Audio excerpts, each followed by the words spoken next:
de valorização do processo. Deixa eu só... Agora sim. Eu acho que eu acredito muito nesse processo de uma melhor regulamentação, união, né, como classe. Então, eu me sensibilizo e apoio o movimento, então parabéns por isso. E, principalmente, agradeço a possibilidade de a gente fazer essa troca multiprofissional, que eu acho que é a forma que me parece a mais, na verdade não é só a mais, mas talvez seja a única forma da gente efetivamente trabalhar quando a gente fala sobre um processo tão complexo como o desenvolvimento e principalmente, particularmente, o desenvolvimento infantil. Claro que a gente não está se detendo apenas às crianças, mas como essa é uma área que me atrai, né, por eu ser um psiquiatra focado, minha especialidade é na infância e adolescência. Então, agradeço novamente o convite, essa possibilidade de estar aqui com vocês. A minha ideia hoje é conversar de uma maneira bastante aberta sobre alguns temas que eu vejo dentro da minha prática e talvez um pouco de alguns pontos que eu acredito que são importantes, talvez para a gente considerar.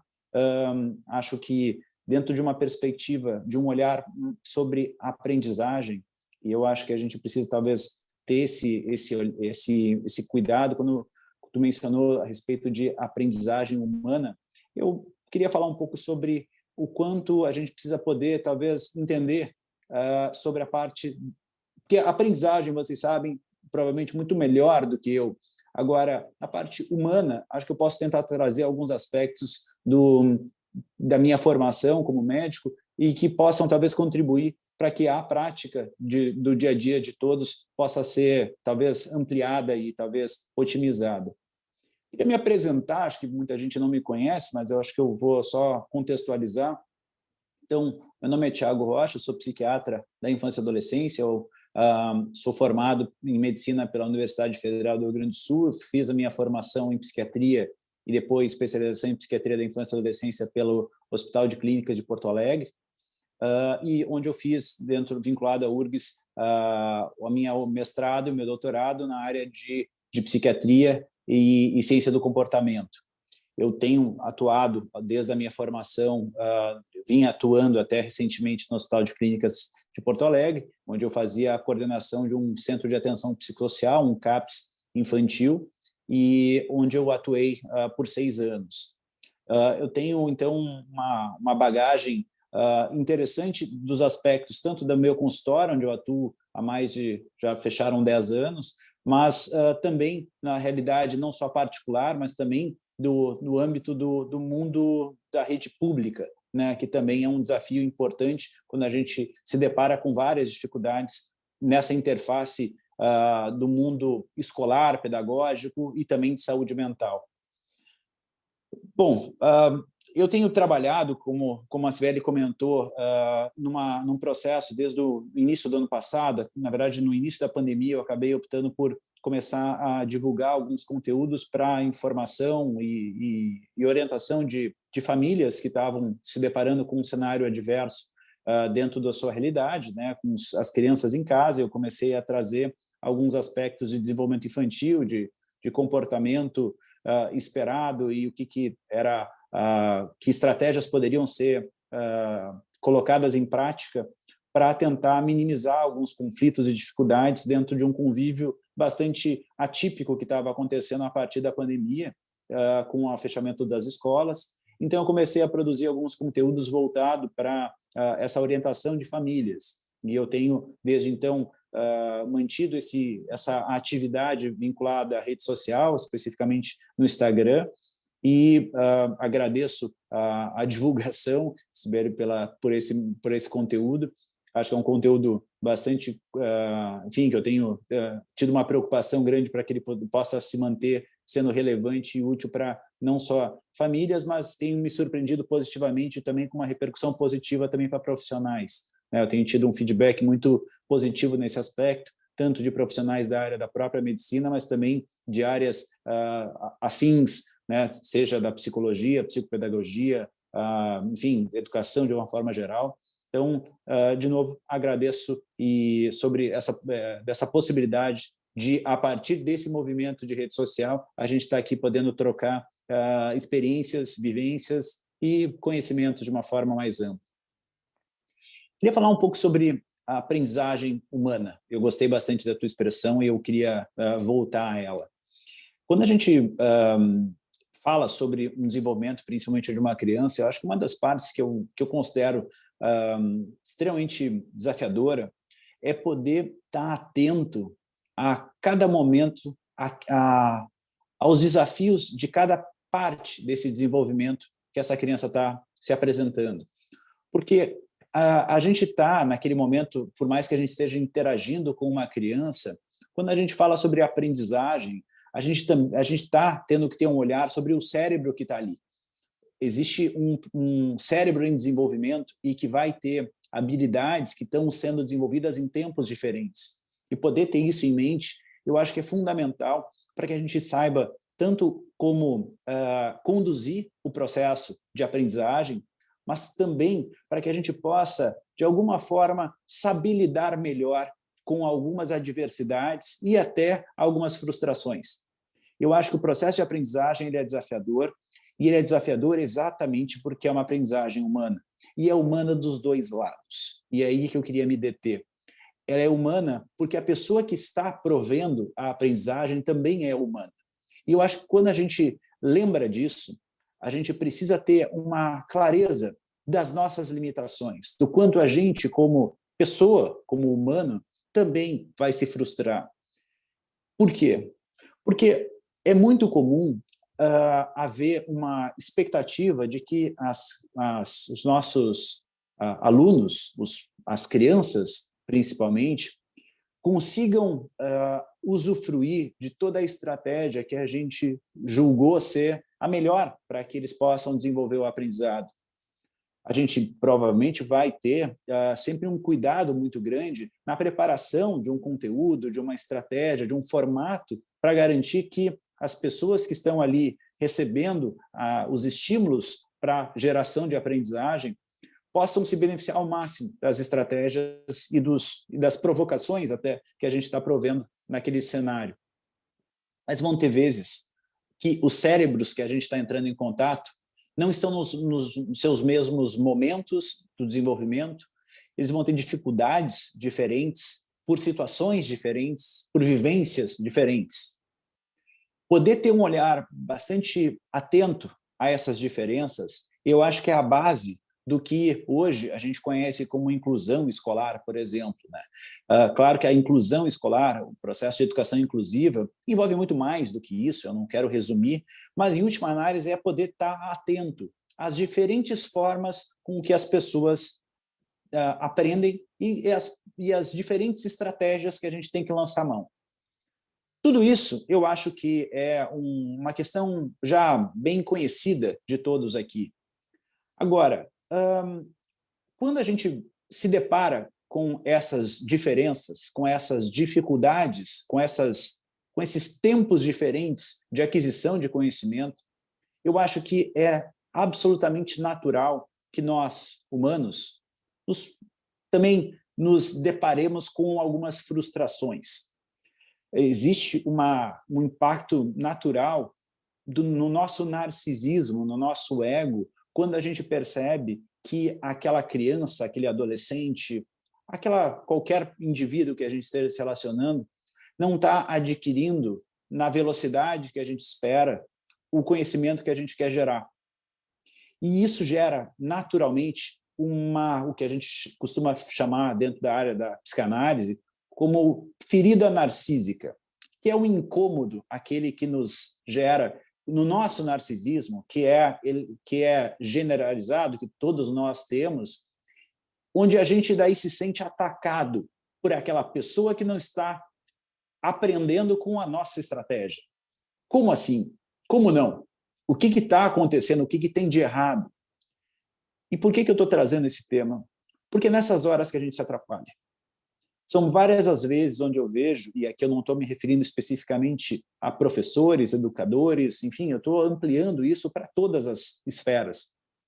É muito frequente a situação onde a gente, nessa frustração, a gente tem uma tendência a, de alguma forma, corrigir aquela criança para que ela possa se adequar à nossa estratégia, porque isso, de certa forma, nos alivia da nossa ferida narcísica. A gente daí não vai se tornar mais impotente perante aquela dificuldade, né? Porque a gente vai estar corrigindo ela. E daí é o grande risco, e é o que eu mais vejo quando a gente fala sobre, por exemplo, estruturas punitivas dentro do desenvolvimento infantil. A punição, o castigo, as estratégias que foram, enfim, utilizadas durante décadas, elas estão muito pautadas por, primeiro, alguma falta de conhecimento até então, por uma percepção errônea, até recentemente, de que estratégias punitivas ensinavam melhor, e isso fez com que a gente tenha situações, né, que ficaram emblemáticas dentro do desenvolvimento da própria pedagogia, enfim, de várias estratégias pedagógicas, onde a punição, a ameaça eram estratégias extremamente utilizadas, mas no convívio entre famílias, a gente sabe o quanto as estratégias punitivas elas são ainda muito utilizadas dentro de uma expectativa, numa busca por maior colaboração, numa ideia de geração de conhecimento, de aprendizagem de novas capacidades para crianças que estão em pleno desenvolvimento dos seus cérebros, dos seus corpos e da sua própria individualidade. Só que, a maior parte das vezes, essas estratégias punitivas estão pautadas a principalmente uma reação, uma sensação de frustração, de sobrecarga, de desconforto de quem está informando, quem está municiando essa criança de novas... para quem é o adulto que está, de alguma forma, frustrado com o fato das coisas não estarem andando conforme ele imaginava, como gostaria, como sempre funcionou. Então, eu acho que vale essa reflexão em alerta, que as estratégias punitivas, os momentos onde a gente pode ter mais risco de se afastar do nosso propósito final, que é gerar conhecimento, gerar aprendizagem, aumentar capacidades, melhorar habilidades, é quando a gente fica refém do nosso próprio narcisismo. Então, acho que uma reflexão que eu queria trazer para essa abertura, para essa conversa inicial aqui nossa, é que tenhamos primeiro clareza que a gente está falando de um cérebro que está em movimento, que está em desenvolvimento.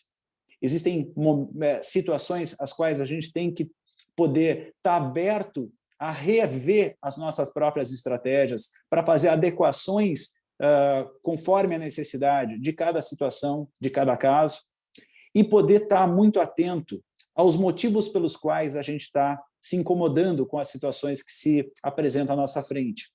Vão ter, provavelmente, muitos alunos desafiadores. Desafiadores por uma série de razões. Desafiadores por comportamentos desafiadores, mas mesmo os comportamentos desafiadores, muitas vezes, precisam ter um olhar investigativo. Eu costumo brincar, dentro das minhas conversas de rede social, sobre a importância de ter um olhar detetivesco, de uma busca pelas pistas. O que pode estar acontecendo? O porquê daquele comportamento?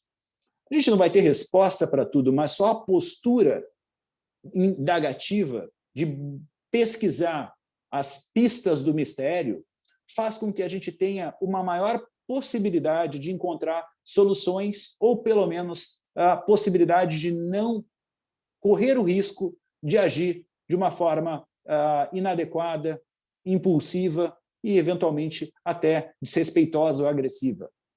Aqui, por mais que ninguém se identifique, ninguém levanta a mão e diz sim, eu sou agressivo, sim, eu sou uma pessoa sem bom senso.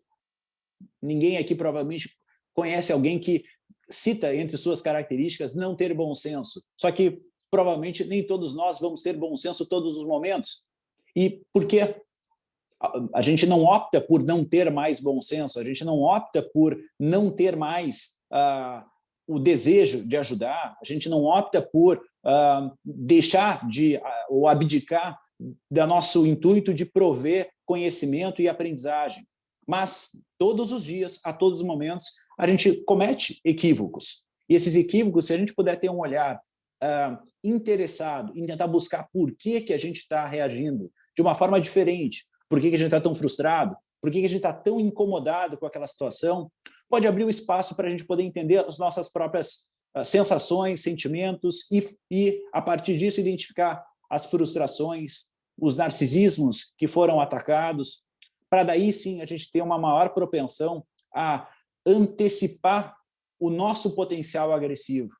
A gente poder ter um olhar muito cuidadoso para que a gente não deixe esse lado tomar conta.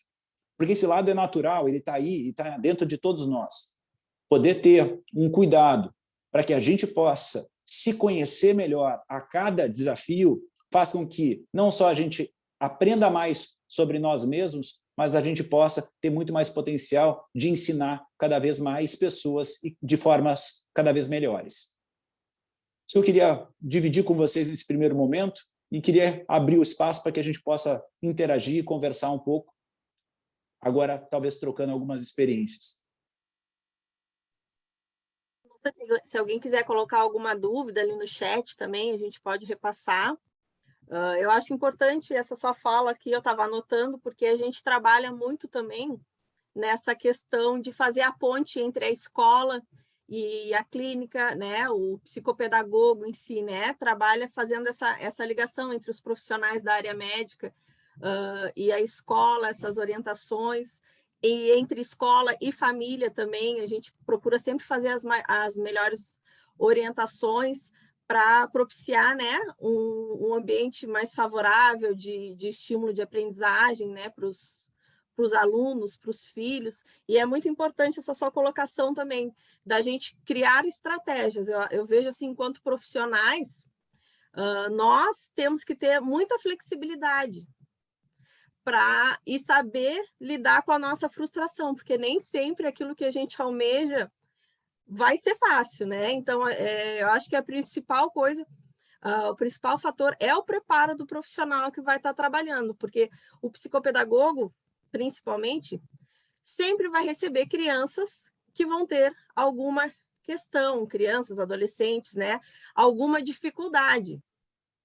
E a gente tem que estar preparado para lidar com essas diferentes, né, dificuldades que vão aparecer, esses diferentes, às vezes comportamentais, às vezes intelectuais, né? É o público, né, que chega para a gente, que a gente trabalha. E a gente precisa ter essa ideia de que a gente precisa pensar, não é o que a gente quer ensinar, é o que o nosso paciente, o nosso aluno precisa aprender.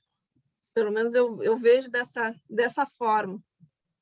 Eu acho que trazendo a essa parte dessa interface tão importante que é feita que é um papel muito relevante que o psicopedagogo tem de intermediar muitas vezes algumas situações tanto entre profissionais de outras áreas e escola, eu acho que também ter esse olhar de um cuidado com relação às expectativas em relação até esses profissionais. Eu acho que o psicopedagogo acaba entrando também num papel de mediador também em relação às expectativas, tanto que a família tem da escola, como do profissional da área da médica, por exemplo, tem dos professores. Eu acho que tem uma possibilidade de poder também ter um cuidado para que essa adequação de expectativas possa ser feita para melhor interesse da criança, para que se possa ter uma organização de uma estratégia que possa contemplar as dificuldades e capacidades dessa criança e também poder, talvez, adaptar estratégias, tanto avaliando essas capacidades e potencialidades da criança, mas também as possibilidades de cada ambiente escolar, de cada ambiente de ensino, porque muitas vezes a expectativa ela vai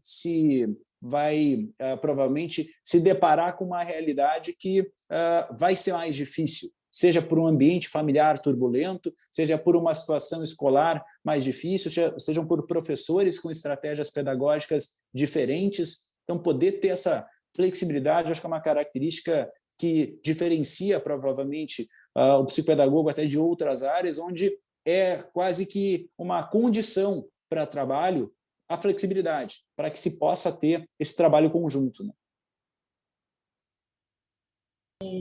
Doutor Tiago, o senhor começou a sua fala falando justamente sobre a questão desse papel de educar, né? Do fazer, da educação de uma forma geral, e dessa aprendizagem que aí quando a gente fala de aprendizagem, o senhor disse dos dois lados, desde de quem aprende, de quem está como mediador, enfim.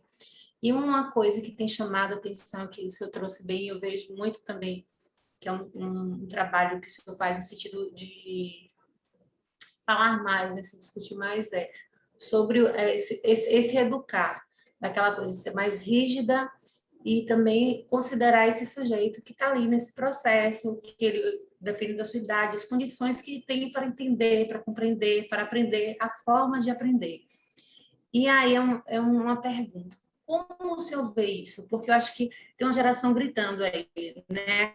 Aquela coisa de ser mais rígido, e a gente vê muito sobre a questão da disciplina positiva, desse olhar, desse respeitar esse sujeito. E como o senhor vê esse meio termo? E para encontrar esse equilíbrio entre não ser, ter o cuidado de não ser, passar a mão na cabeça, não, eu tenho que ter cuidado, eu tenho que respeitar, de ser, dar um limite que ele é necessário, mas um limite com respeito, com cuidado que esse sujeito merece. Como você vê que você está bem participando desse Claro. cenário, né?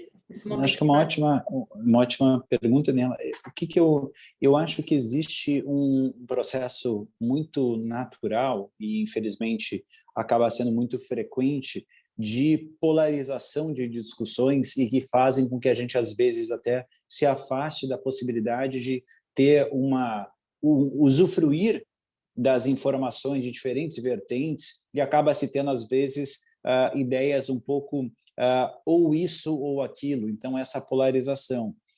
Por exemplo, é muito frequente, que eu vou só me valer de uma situação fictícia, mas nem tanto, onde, por exemplo, dentro de um casal, né, de pais, normalmente, não é infrequente, melhor dizendo, onde um dos pais assume uma posição um pouco mais carinhosa, mais amistosa, mais conectada com o seu filho, enquanto que o outro lado acaba adotando uma posição um pouco mais impositiva, mais de uma maior cobrança, de uma maior definição de limites.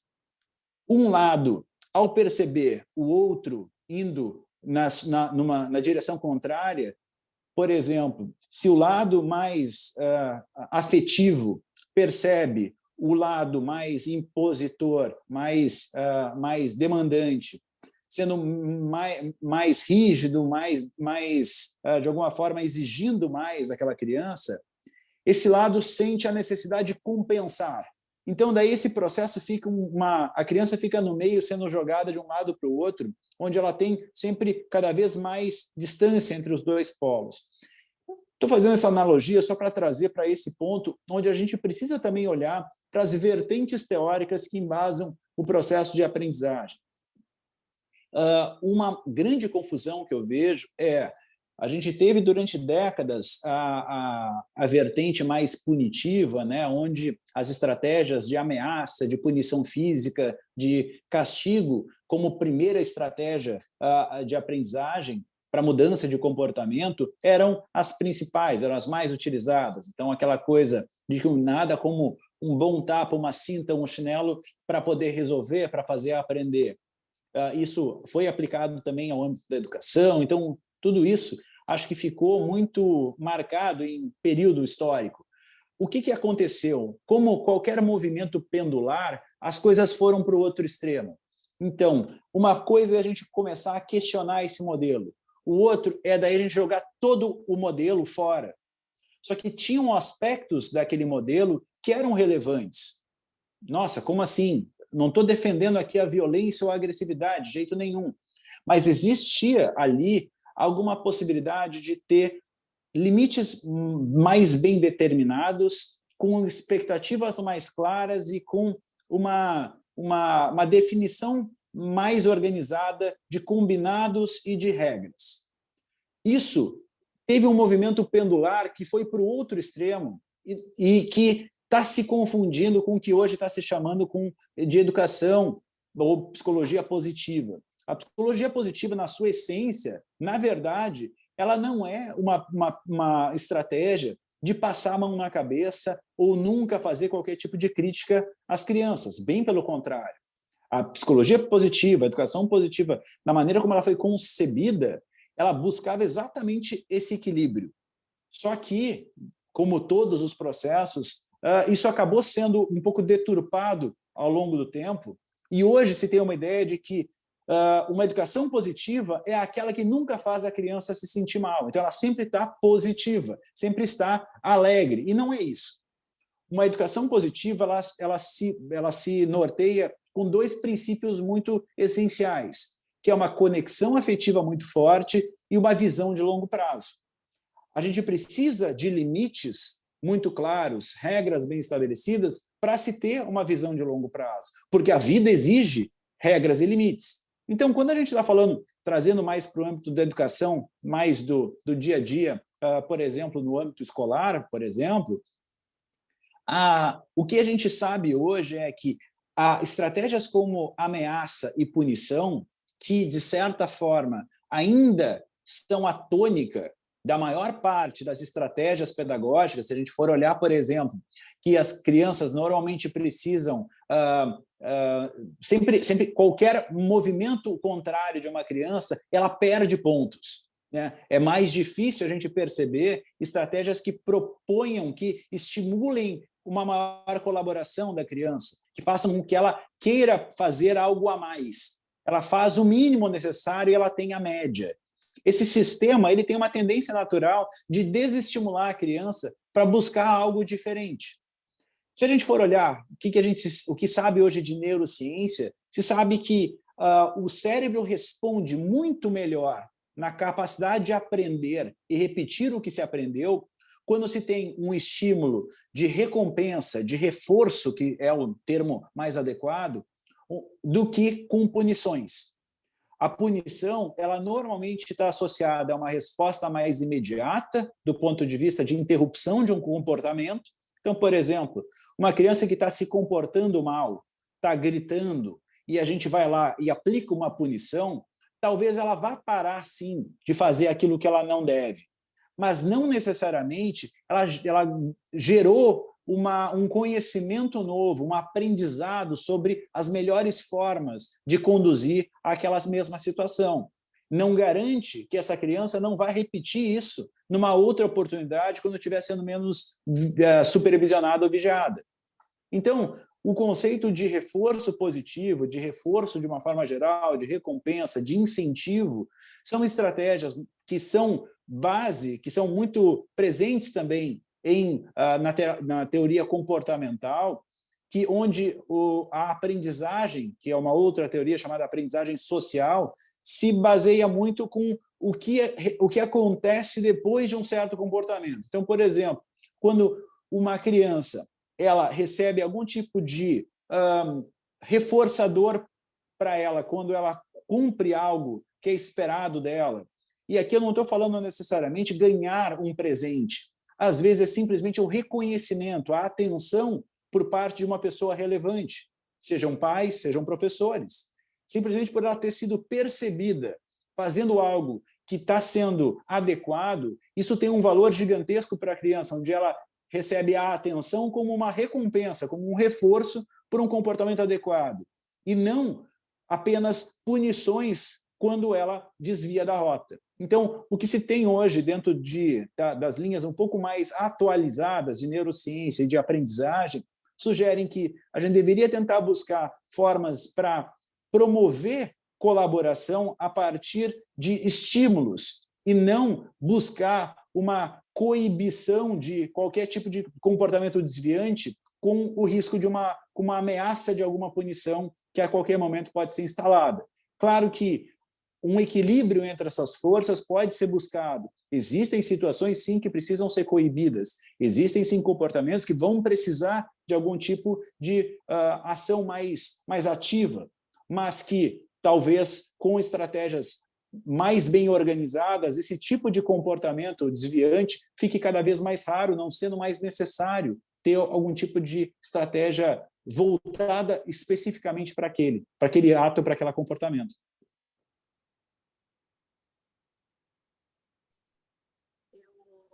Ouvindo assim essa fala, a Vera que colocou no chat que, voltando nessa questão da frustração, ferida narcisística, na escola, enquanto professora, ela percebe esse sentimento, essa frustração com relação aos alunos de inclusão, né? Como tratar com esses profissionais. E eu vejo também, nós, da psicopedagogia, nós frequentamos muito as escolas dos nossos pacientes, dos nossos atendentes, faz parte do nosso trabalho, esse trabalho junto, né, essa conscientização dos professores, e a gente vê muito também essa falta de informação, né, falta de conhecimento, às vezes, dos professores, mas a gente percebe que, por exemplo, crianças com TDAH, com TOD, né, que tem um comportamento mais desafiador, e os professores, mas ele já está uma semana sem recreio, e ele já está, né? E é esse comportamento, essa atitude, né, punitiva que eles também tomam por não saber lidar. Às vezes eu converso, mas ele não copia tudo, ele está sempre com o caderno incompleto, ele, né, ele fica conversando, a reclamação é sempre constante. A gente tenta trazer, mas e quem sabe, já que ele não consegue copiar, por que não trazer em folha a atividade, né? O que é mais relevante? Ele não copiar ou trazer uma folhinha para ele fazer, já que ele não consegue copiar? E deixar sem recreio também não vai fazer a criança copiar. E isso é uma coisa que a gente precisa entender, né? A melhor forma de chegar a esses professores para orientar, né? A criar estratégias que vão evitar essa competição, porque parece, né, que alguns profissionais ainda competem, né, por autoridade, tentam, né, fazer um cabo de guerra ali, né, medir forças. Isso. E eu acho que uma coisa que tu trouxe, Vera, que eu acho fundamental é que acho que a gente também precisa ter um cuidado com a maneira como esse tipo de intervenção é escutada.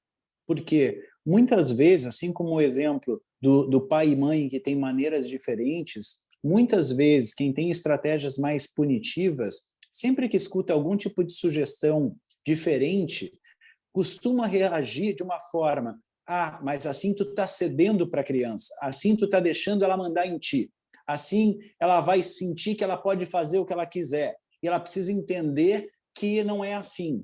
Então, às vezes, tem uma atrapalhação sobre o objetivo, como tu disse. Qual é o objetivo final? O objetivo é fazer com que a criança se desenvolva ou mostrar quem manda?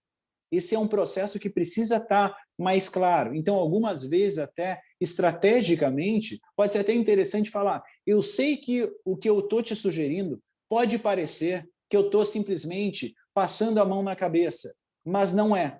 E daí, eu acho que a gente precisa poder ter embasamento científico para, pelo menos, mostrar que não é só uma ideia que brotou na nossa cabeça quando a gente estava tomando banho. A gente realmente tem uma neurociência por trás. Por exemplo, tu usou o exemplo do TDAH e do TOD.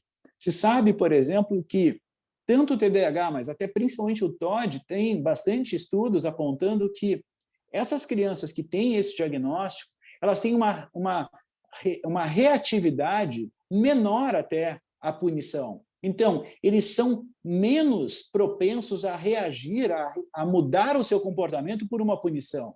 E até por isso que as estratégias promotoras de algum tipo de incentivo, de algum tipo de reforço positivo, tenham mais propensão a responder para essas crianças, porque o sistema cerebral delas está mais organizado para reagir a um estímulo positivo, memorizar que aquele tipo de ação traz uma maior possibilidade de gratificação, e, de novo, a gratificação aqui eu estou falando desde simplesmente um joinha, simplesmente um olhar carinhoso, uma piscada, alguma coisa que gere uma sensação de percepção.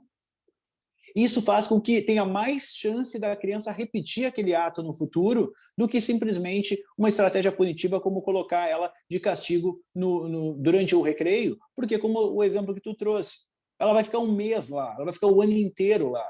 E daí a gente tem um grande problema que esses professores também precisam poder refletir. Se a tua estratégia para a aprendizagem é colocá-lo sem recreio, o que tu vai fazer se ele seguir não aprendendo? Tu vai deixar ele sem o quê? Qual é o próximo passo?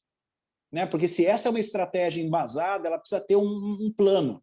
Qual é o plano posterior? Não funcionou o plano A, qual é o plano B? E muitas vezes a gente acaba vendo que os professores acabam fazendo isso muito por essa sensação de ferida narcísica que eu tinha comentado, por se sentir sendo desafiados, como é que essa criança não está se comportando como todas as demais. E isso é extremamente desgastante, a gente sabe muito disso, sobre o quanto também a situação do professor ele é, muitas vezes, extremamente desafiadora, está no meio de uma situação, às vezes, de uma multiplicidade de crianças com períodos diferentes, com necessidades diferentes, sem ter, muitas vezes, apoio e recursos adequados, e nesse caso, como a gente estava falando, até com uma falta de informação e formação para poder lidar com essas diferentes situações de crianças, por exemplo, dentro de um mundo de inclusão escolar, né, de educação inclusiva. Então, mas talvez trazer informação, e de certa forma é um pouco o que eu tenho tentado me propor a fazer dentro das minhas comunicações em rede social, por exemplo, é tentar trazer também essas informações para que mais pessoas possam estar municiadas desses pontos, desses elementos, para poder ter uma adaptação melhor, para que estratégias melhores possam trazer resultados melhores.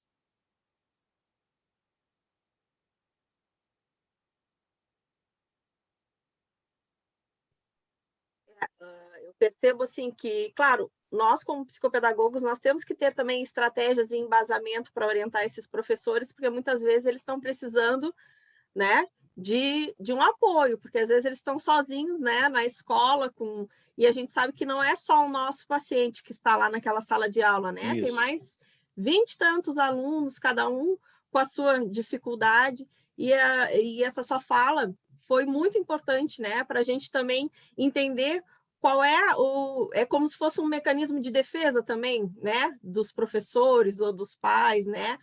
Isso. Ao se encontrar numa situação que não tem controle. Eu também trabalho em sala de aula, também sou professora de sala de aula, além de psicopedagoga, e eu sei como é difícil e como é, assim, às vezes, né, desestrutura uma aula, desestrutura um trabalho, né, aquele professor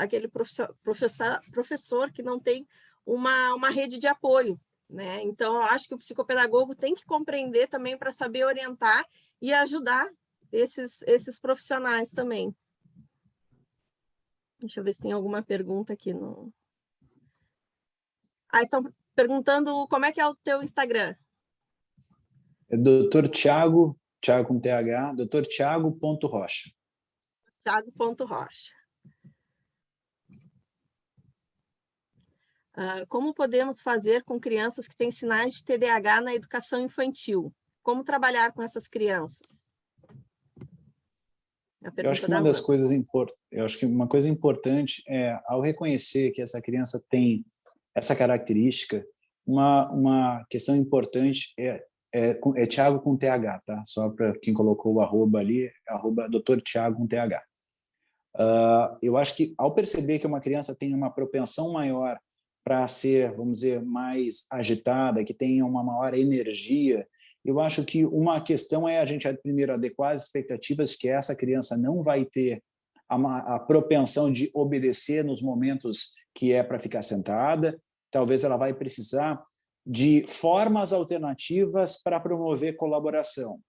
Esperar que ela vai conseguir, assim como as demais, ficar sentada numa roda para poder ouvir uma história, vai ser algo que vai ser difícil para ela e vai ser difícil para as demais crianças, porque a professora vai ter uma demanda gigante para tentar convencer essa criança mais ativa, mais agitada, a ficar ali sentada, que é algo que não é natural para ela, e as demais crianças também não vão conseguir ter uma professora que está plenamente disponível para eles, porque ela está tendo que ter essa demanda. Então, o que às vezes pode ser feito? Dentro, claro, das condições e situações. Trazer esse aluno para algum tipo de atividade que possa possibilitar maior movimentação, maior atividade motora. Desde a possibilidade dele sentar num lugar, obviamente isso é uma coisa que não vai ser aplicável em todos os cenários, mas se for possível fazer adaptações dessa criança poder sentar num local que ela possa ficar se mexendo, melhor para ela e melhor para todos. A criança não precisa ficar parada para entender, escutar ou acompanhar a história. Ela pode estar em movimento, ela pode, por exemplo, ficar mais na parte do fundo da sala, em cima de uma bola, em cima de uma cadeira. Claro que a gente precisa cuidar da segurança, mas ou, por exemplo, trazer essa criança como uma espécie de ajudante, para que ele possa, por exemplo, vai buscar ali alguma coisa que eu preciso. Essa possibilidade de movimentação, mas principalmente a sensação de liberdade, de que em algum momento essa criança vai poder se mexer, isso já tranquiliza muitas vezes essa criança, porque a criança ela já antecipa que ela não vai conseguir ficar sentada por muito tempo. E daí ela já fica angustiada e ela nem consegue começar a captar aquela história, aquela atividade, aquele tipo de interação. Então, poder pensar, flexibilizar algumas coisas, ajudar talvez a criança a estar mais próximo, o professor estar mais atento, alguma forma para que se possa buscar maneiras dessa criança ter uma autorização dela sair para tomar uma água, dar uma andada para buscar uma folha de papel que precisa para fazer a atividade, então ela vai buscar. Então, é uma forma dela sinalizar as necessidades dela. Isso não significa ser permissivo, isso significa ter um olhar atento para as necessidades e fazer adaptações necessárias para um bem-estar maior, porque, nesse caso, a criança vai estar conseguindo ser contemplada das suas dificuldades, necessidades, e também os demais alunos não vão estar sendo prejudicados pelo desgaste desse processo.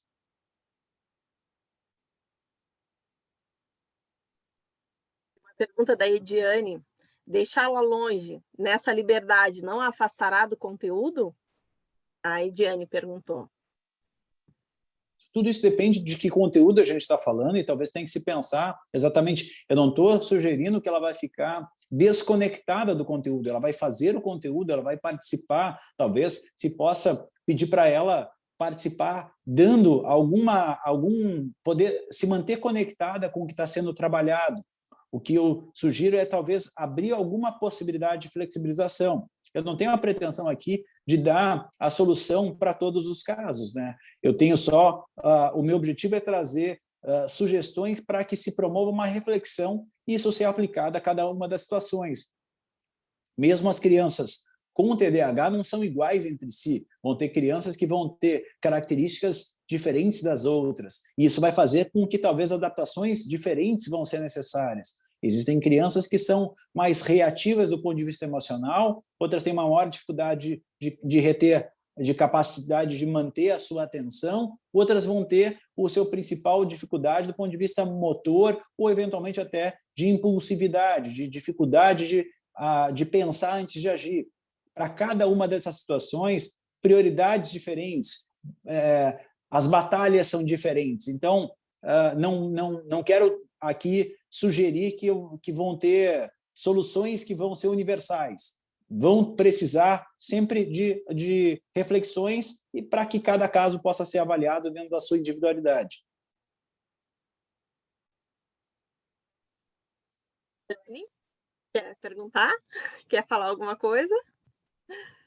Não, doutor Tiago falando, e várias imagens vindo assim em mente, né? De tempo tanto.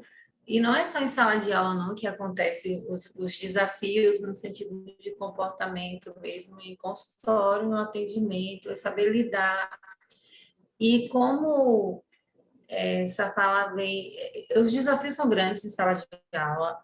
Hoje mesmo eu estava numa situação justamente de uma criança nesse balançar, e como esse balançar dele, na verdade, estava incomodando a mim.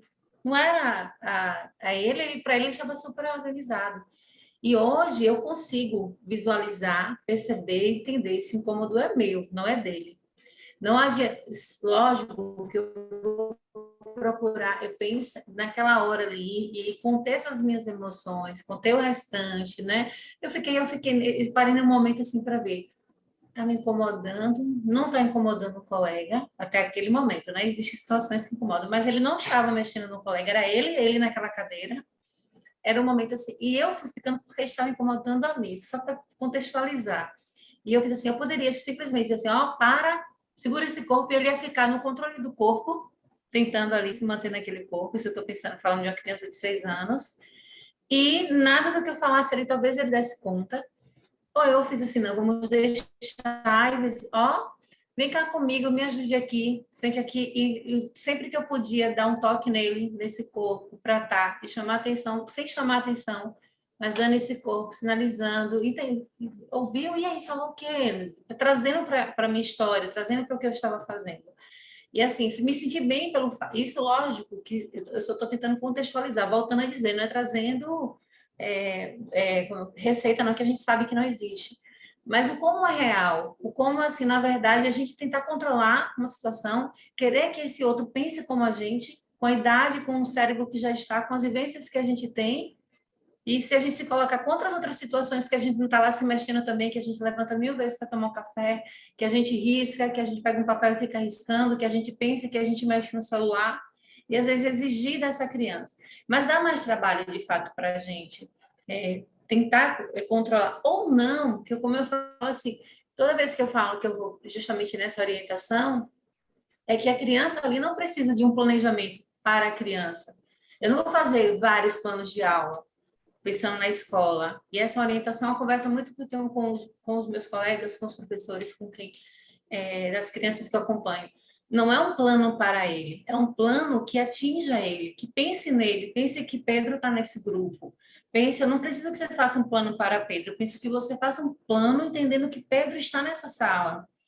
E a gente tem todos esses desafios, mas se eu ficar isso meio que um mantra, assim, não é aceitar a situação, a gente tem que entender os contextos e trabalhar dentro, como o senhor até trouxe, das possibilidades, porque existem escolas, existem turmas e turmas. A gente tem que ter o cuidado com a gente, enquanto saúde também mental, e o cuidado, não exigir aquilo que não, tentar fazer o que é impossível, mas eu também não posso me estagnar. Então, dentro do que eu posso fazer de fato para provocar essa inclusão, para fazer o que eu posso estar adequando dentro das minhas possibilidades, mas eu não fiquei esperando acontecer, eu fiz. Então, assim, trazer um contexto mesmo, tanto de vivência de sala de aula, como de clínica, né? Que é um desafio constante. E justamente nesse sentido, de procurar esse equilíbrio, de dar o limite que é necessário, e esse limite, como o senhor disse, abraçando o afeto, porque às vezes a gente tocar na criança, ou falar, tá tudo bem, deu certo, tá precisando de alguma coisa, muda muito. Ótimo. Quantas vezes ele faz lá, eu fiz meu nome todo, porque ele nem grafava a letra, e agora tá grafando e botou um monte de letra. Aí depois eu vou lá tentar, vamos organizar essa letra. Então, o quanto, assim, por isso que eu no início, o conhecimento e o afeto. Eu acredito que isso aqui vai trazer muito esse equilíbrio, porque eu sempre vou estar com um olhar de cuidado e de empatia, né, no sentido de cuidado mesmo, né? Enfim.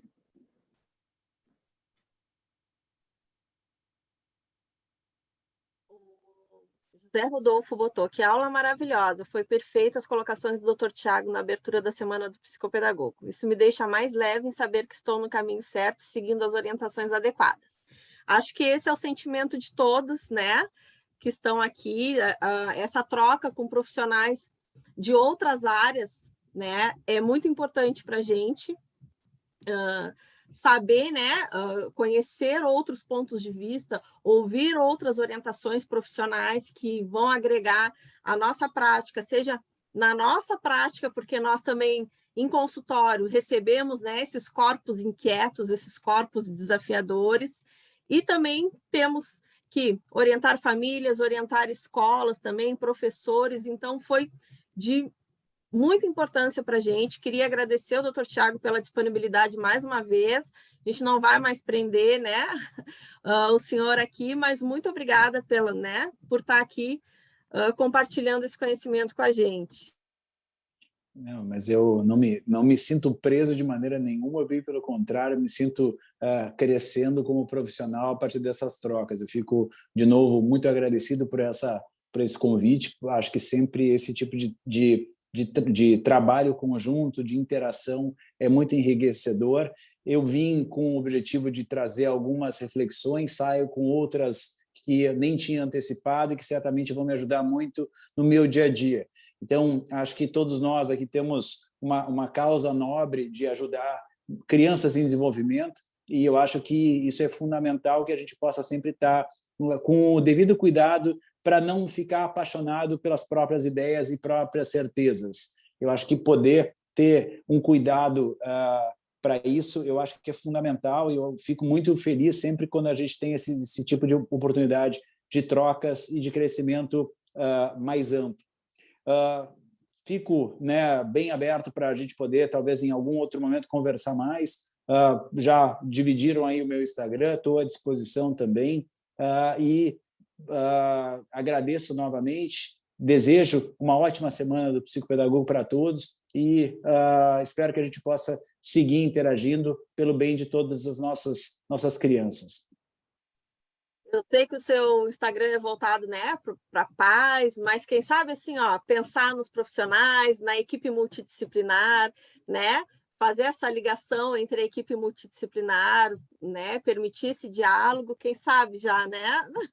Sim, acho que é uma ideia legal. Fica um pedido, né, o nosso pedido aí para a gente trocar mais vezes também. Mais uma vez, muito obrigada. Boa noite, doutor Tiago. Muito boa noite, um abraço para todos. Tchau, tchau. Gente, queria agradecer vocês aqui, a presença de todos vocês. Passar para vocês aqui, né, as nossas considerações sobre isso, né, sobre a relevância que tem, né, o psicopedagogo dentro da equipe multidisciplinar, né, todo o nosso trabalho não é feito sozinho em consultório, né, nós não somos solitários, nós precisamos trabalhar com família, com outros profissionais, com escola. Então, quanto mais possibilidades, né, de trocas nós tivermos com outros profissionais, todos têm a ganhar. Nós, enquanto profissionais, nossos pacientes, as famílias. Então, que vocês continuem com a gente nessa semana de trocas, tá? Cada dia, né? Amanhã a Dani vai estar com a gente falando. A Isabel vai estar aqui com a Dani também conversando. Nós vamos falar sobre, né, o psicopedagogo, sobre o código de ética do psicopedagogo.